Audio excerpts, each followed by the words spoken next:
Bonjour à tous, je suis heureux de vous retrouver pour cette petite catéchèse sur l'évangile de la Pentecôte.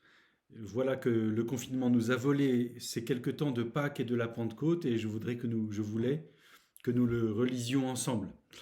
Euh, Pendant ce temps de confinement précisément, en plus, quelque chose de cet évangile s'est vécu dans beaucoup de foyers, dans beaucoup de maisons, où le Seigneur s'est rendu présent alors même que nous ne pouvions pas aller à l'église.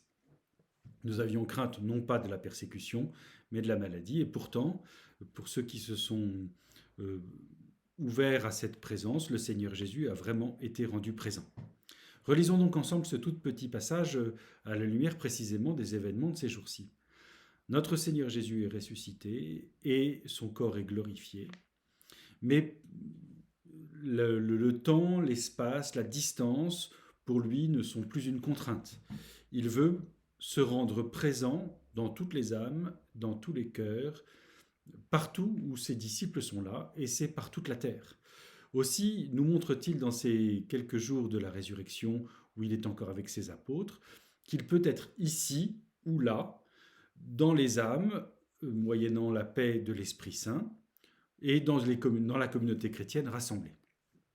Il ne faut pas d'ailleurs opposer l'un et l'autre, et nous avons bien vu pendant ce temps de confinement que si le Seigneur Jésus se rendait présent dans nos âmes d'une manière toute spéciale, particulièrement lorsqu'on est dans la détresse pour y apporter sa paix, cependant nous brûlions en nous, enfin chez beaucoup de chrétiens, j'espère que c'est le cas chez vous, nous brûlions en nous de vivre cette charité, cette annonce de l'évangile, cette vie de l'évangile en communauté chrétienne, notamment pour y recevoir la participation la plus haute à son corps, qui est l'Eucharistie. Donc voilà que notre Seigneur Jésus se rend ici présent et il montre à ses apôtres qu'il est présent partout où un ou deux se rassemblent en son nom.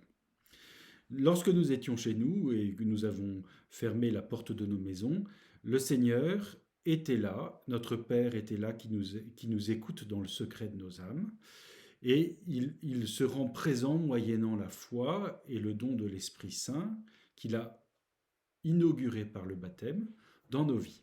Quelles que soient d'ailleurs nos difficultés, quelles que soient dans nos vies quotidiennes, ce qui parfois subjectivement dans nos vies personnelles nous semble nous écarter de la vie du Christ, en réalité, même là, il se rend présent pour y apporter sa paix, pour celui qui se reconnaît finalement très humble. C'est la situation que nous avons eue dans ce confinement. Nous nous sommes reconnus, très fragiles.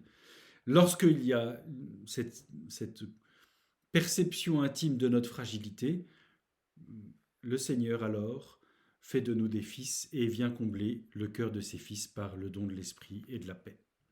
Voilà ce que le Seigneur est en train de nous dire aujourd'hui et c'est ce que nous pouvons expérimenter dans nos petites fraternités ou même si nous sommes seuls à la maison.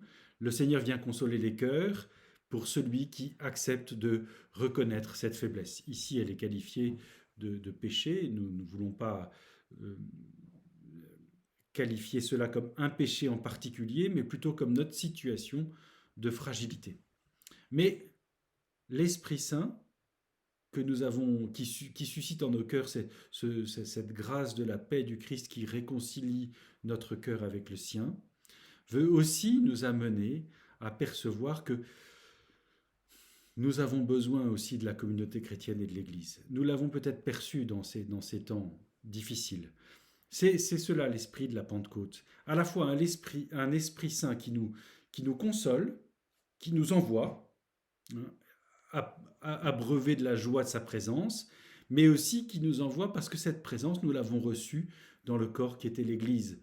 Les apôtres tous ensemble étaient assidus à la prière avec Marie et toute l'Église dans ce temps de la Pentecôte où l'Esprit les abreuve de sa présence.